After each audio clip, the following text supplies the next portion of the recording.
Welcome to the Someone Somewhere podcast. It's Saturday, September 2nd, and I'm your host, Nicole. This is episode 7. I've been taking a lot of time in the past couple years to sort of sit back and enjoy my time learning how to garden and exploring a lot more about certain things like mycology or composting, for instance, and kind of taken a back step from getting involved with any community gardens where I am right now. I've been focused on my home garden. But with that said, I really started out not as an individual gardener, but as a community gardener.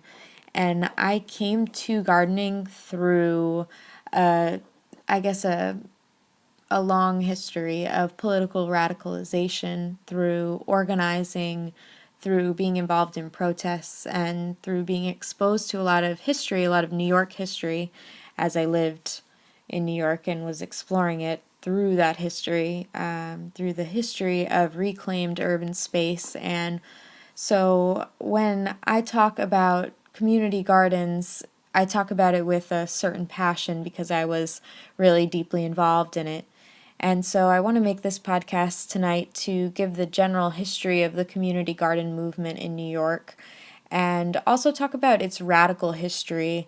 I think with some of the state programs, federal programs, there's been a glossing over of what really started the community garden movement and what attaches the community garden movement to the movement for public space, for free public space, and for the right to organize and mobilize in public space. So I actually see these things as very interconnected, and I see that history sort of being glossed over or swept under the rug in favor of a more sanitized history of community gardens. So I really think that there is a connection for the fight for the access to public space and the rights of the public to determine what happens to their space. That matters over the rights of moneyed interests or private interests. So I'm going to give a history of the Green Guerrillas and Liz Christie and the Lower East Side, the Bowery, the very early community garden movement. And then I'll go into some history about the development of the Green Thumb program and how that movement was quelled by this program. And I really want to talk about the struggle for housing and public space and how in the contemporary, how gardens are really pitted against affordable housing movement and how these two movements should be allies to one another. We should fight for a right to have green public space available for people, for pets, for children, for wildlife. And we should also fight for the right to have housing that is affordable, housing that is safe from toxicity and environmental degradation, a housing that is communal, a housing that respects the neighbors in the neighborhood and the culture. And so I really want to talk about why that's happening and some of the contemporary issues with access to vacant public space. The very first community garden in New York City was started in 1973 by a local resident. Her name was Liz Christie, and she started the Liz Christie Community Garden located at the intersection of Bowery and Houston Street in Manhattan. Now, this is fitting. Of course, things in history seem to work this way because the word Bowery is actually the Dutch word for farm, and so there's quite a long history of farming on the Bowery, so I'm going to give a brief introduction to that as well. Once a Dutch settlement had been established in Manhattan in the 1600s, an agricultural district was built around the Bowery. There was a natural pond there that had a lot of freshwater fish, and so people were farming along the Bowery until there was an influx of settlers and there were breweries and slaughterhouses that were polluting the pond, and they actually went ahead and the city filled in the pond because of the pollution, and from there it became sweatshops and saloons, and the neighborhood changed from this agricultural district to a more city nightlife. Tenement houses were being built. Whole blocks were going up to support these massive amount of immigrant communities that were just needing housing and needing new places to live. By the late 1800s, the city had built an elevated railroad on both sides of Bowery Street, and that was what was moving all of these people to and from work, and it became a much different neighborhood from how it had been 200 years earlier. Much development had been established at this point. And so if you fast forward 100 years after that, you're in the 1970s. So all of these buildings that were built to support these communities 100 years before, by the 70s, they're falling down. Whole blocks are vacant, and there's lots of vacant space. Landlords and property owners have quit maintaining their properties. The city government was going bankrupt. There was a huge financial crisis that was being dealt with during the administration of Abraham Beame. This is when Liz Christie enters the story as she is living in the Bowery and painting and using the city as her muse. And she was already making what she was calling seed bombs. They were basically water balloons that were filled with soil medium and seeds, and she would throw them over fences and see if they would start to sprout and grow. And one night, Liz Christie saw a young boy playing in garbage at the corner of where she lived at Bowery and East Houston. And this is the same lot where two homeless men had frozen to death in a cardboard box that winter. And now she's watching a young boy climb into a discarded refrigerator in this empty lot. And she was horrified, so she went and intervened and went to the mother of the child and said, why were you letting him play in the trash? And the mother was very insulted by that and said to Liz Christie, if you are so concerned about it, then why don't you remove the refrigerator yourself? And so that is sort of the context for what gave her the idea to go ahead and take over this space and clean it up herself. And you can also think of Liz Christie as coming out of the anti-war movement in the late 60s, and the first Earth Day was organized in New York and happened in 1970. So Liz Christie, as a young white woman, is also, at this point, I don't think that there was necessarily racial solidarity there at the beginning, but as you'll see, through just the act of doing, Liz Christie set up the community garden ball to roll. And that's really what's important about direct action. And that's what I like about this story. Liz Christie and her friends went into the vacant space and they hung a banner that said, "Watch this plot of land be turned into a garden in 24 hours." And 3 months later, they had created a garden out of what had been a trash heap.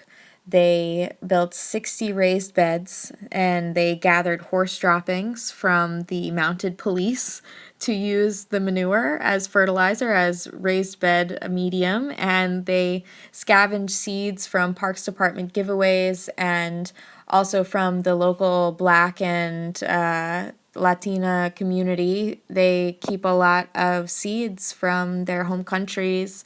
And so there was a seed sharing that happened over time, and within a few months, they were producing, your general summer vegetable staples and able to share those within the first year.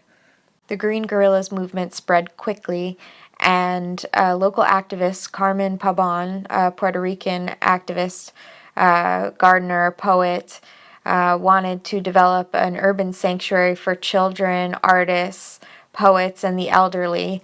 And Carmen helped thousands of people over the course of her life to live a better life and fed multitudes of Lower East Siders who were experiencing homelessness through the use of the garden that she established. This was called El Jardín de la Esperanza, or the Garden of Hope.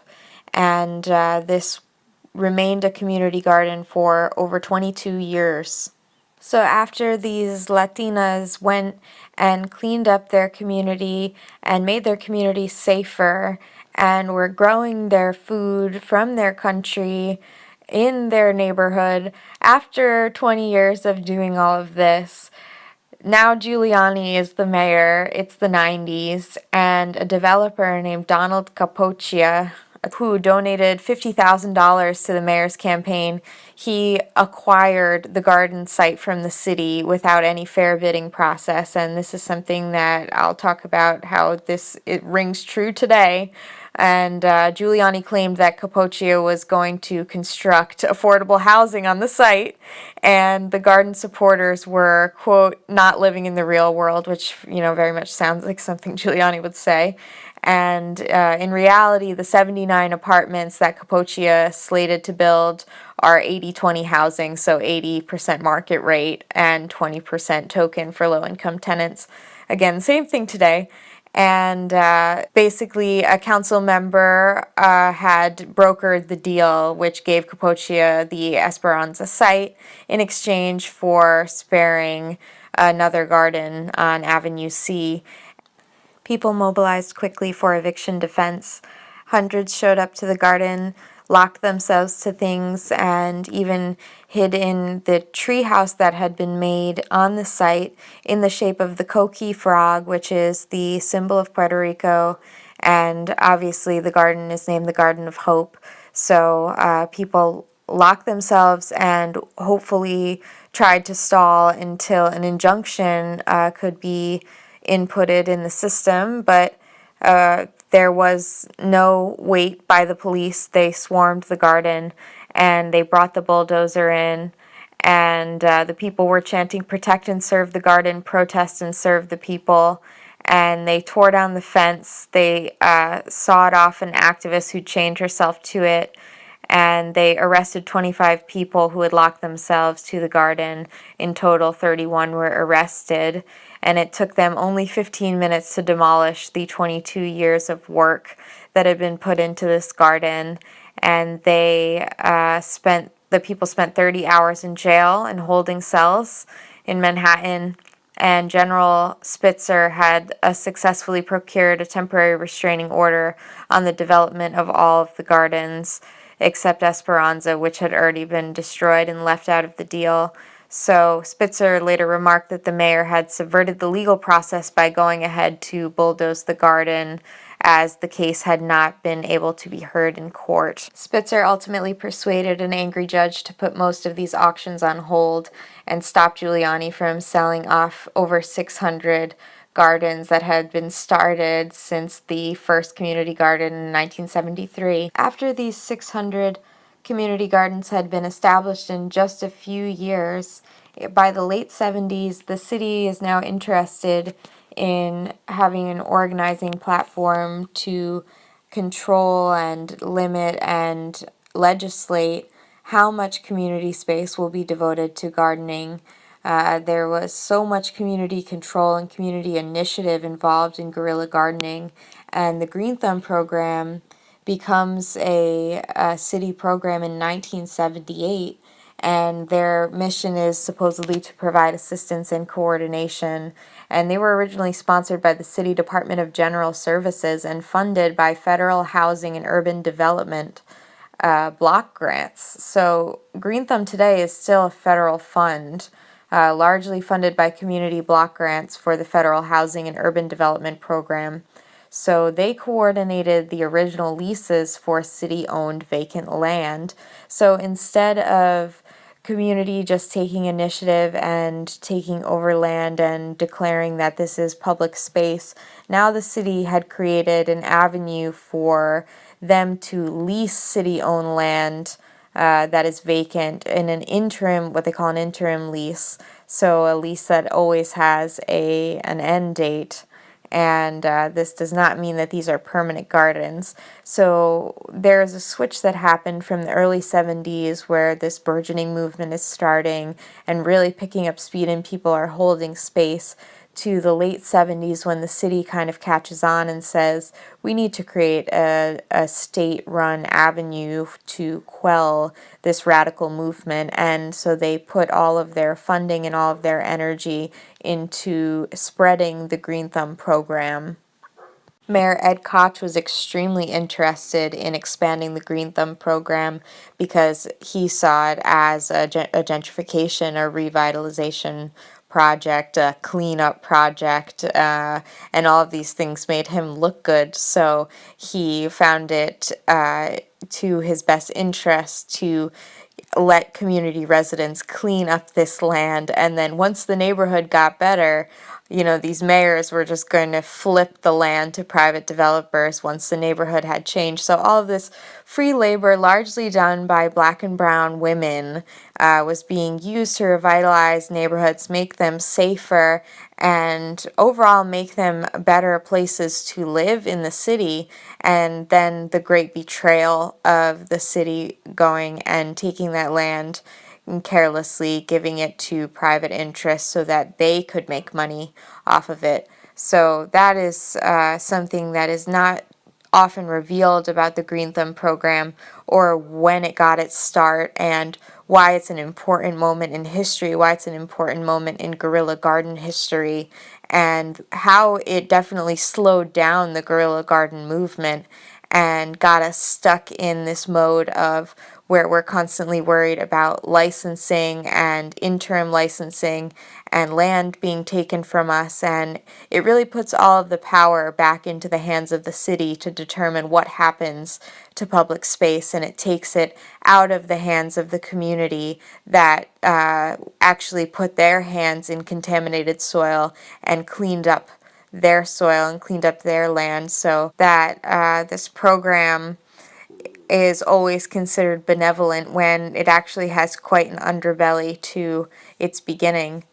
I think these squat gardens of the Lower East Side and of the East Village in the 70s and 80s were seen as dangerous to the city and to private interests, and so they worked on developing Green Thumb to create an avenue to quell that, and also to give people what they want in the immediate, but to also have now legal grounds to revoke it from them, whereas when the squat gardens were beginning, the people were setting the terms of the space.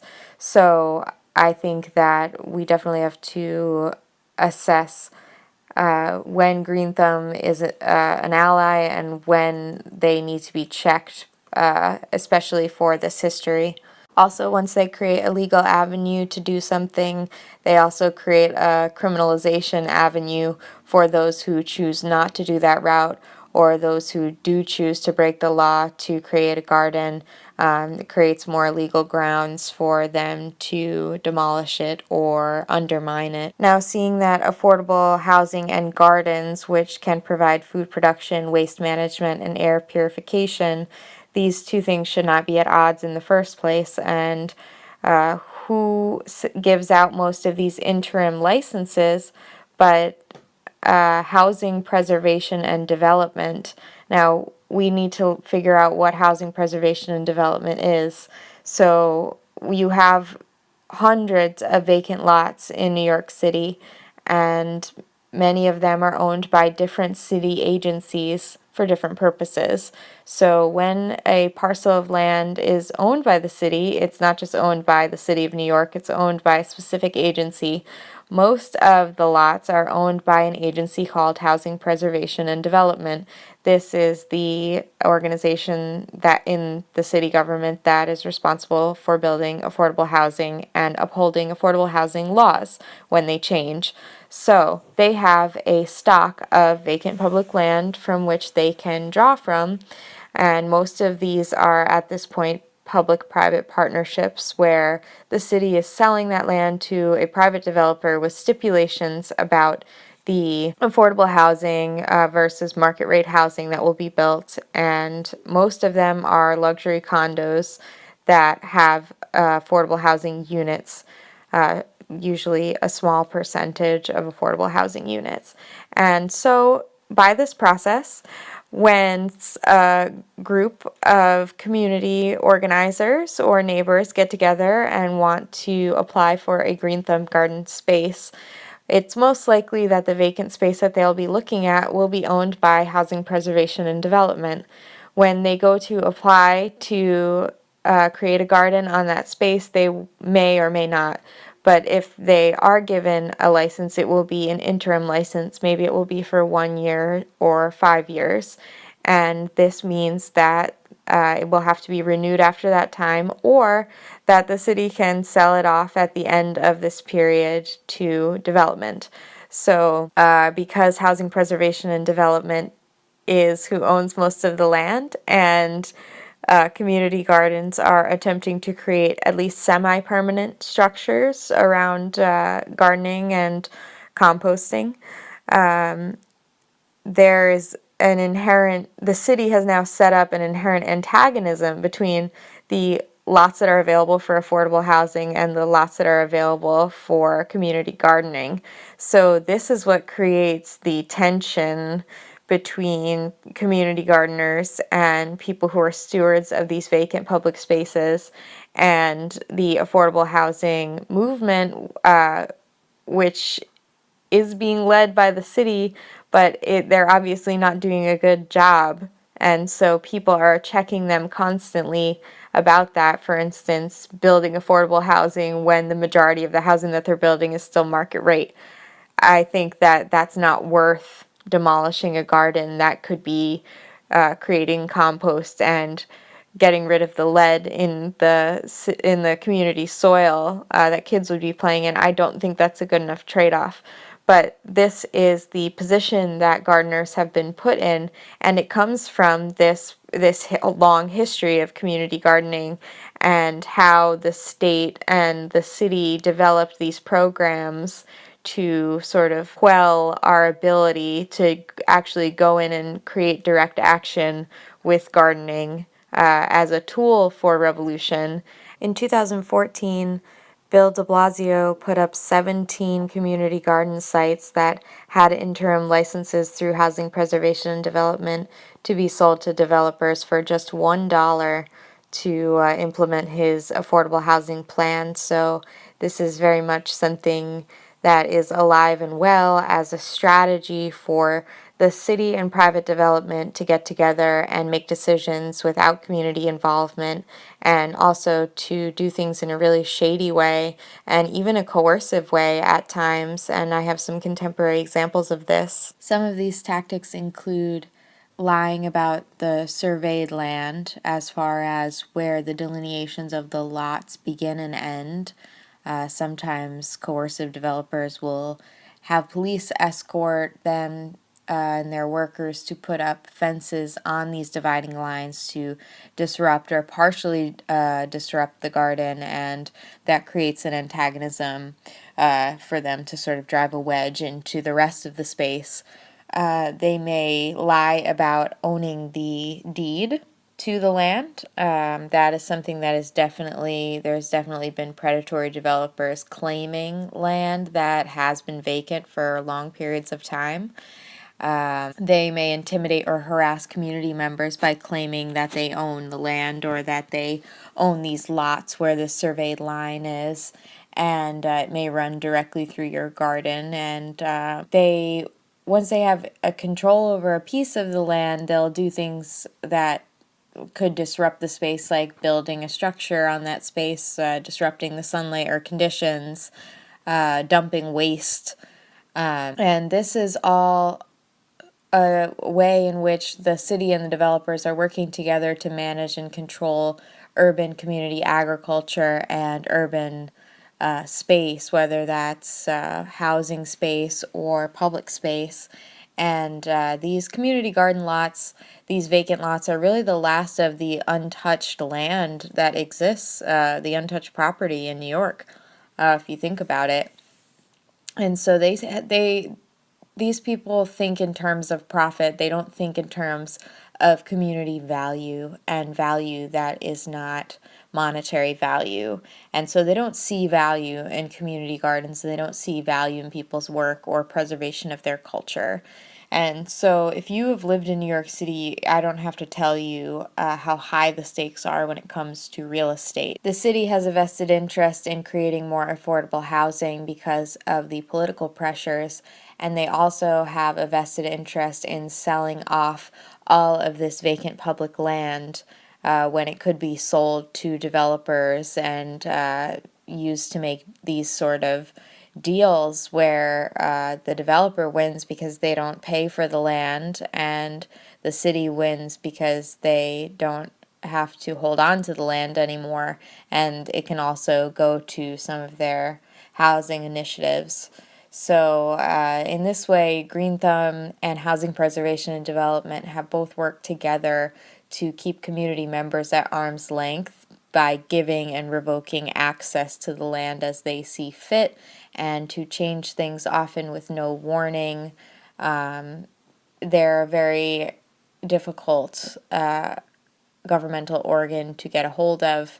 When I was trying to liberate vacant public space, we were told that all proposals were on hold for almost a year.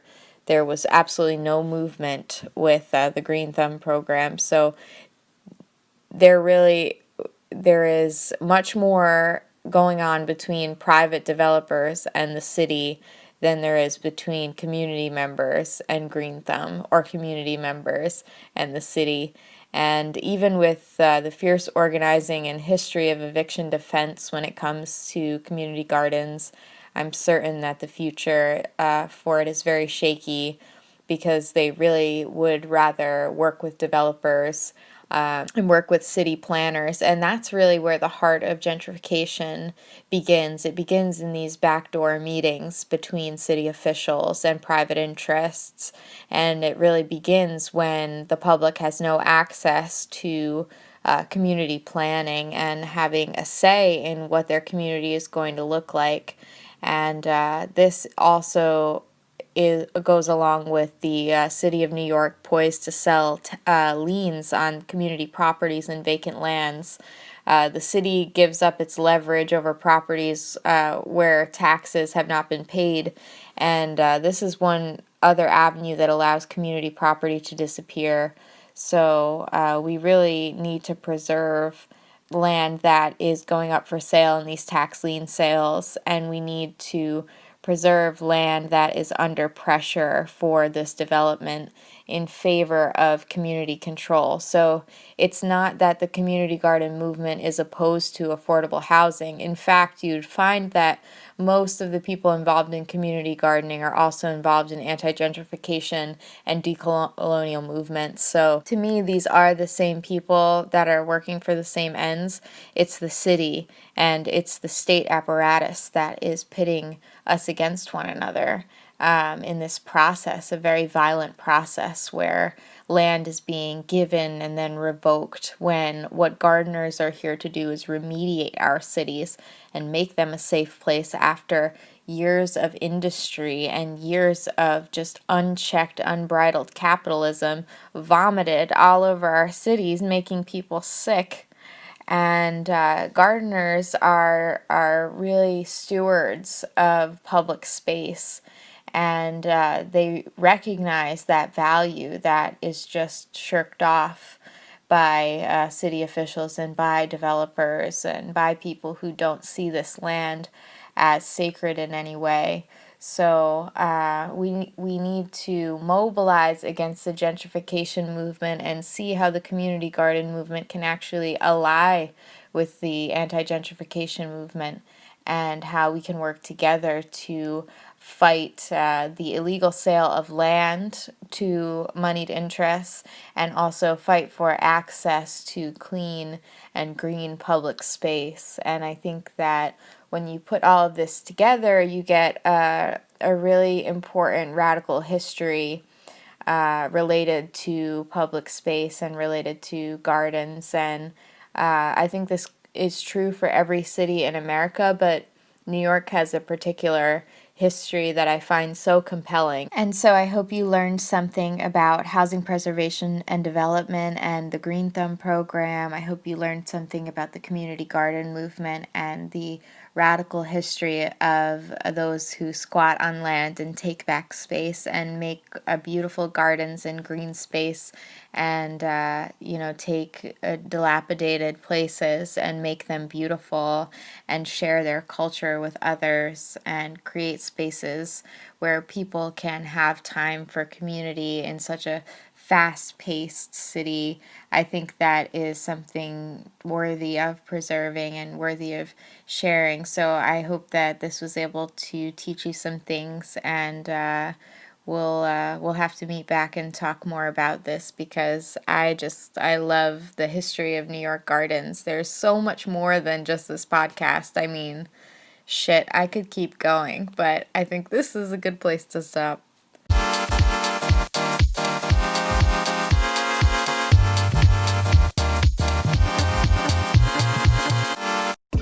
Thanks for listening. If you like the show, share it with someone you love. This concludes episode 7 of the Someone Somewhere podcast. Good night.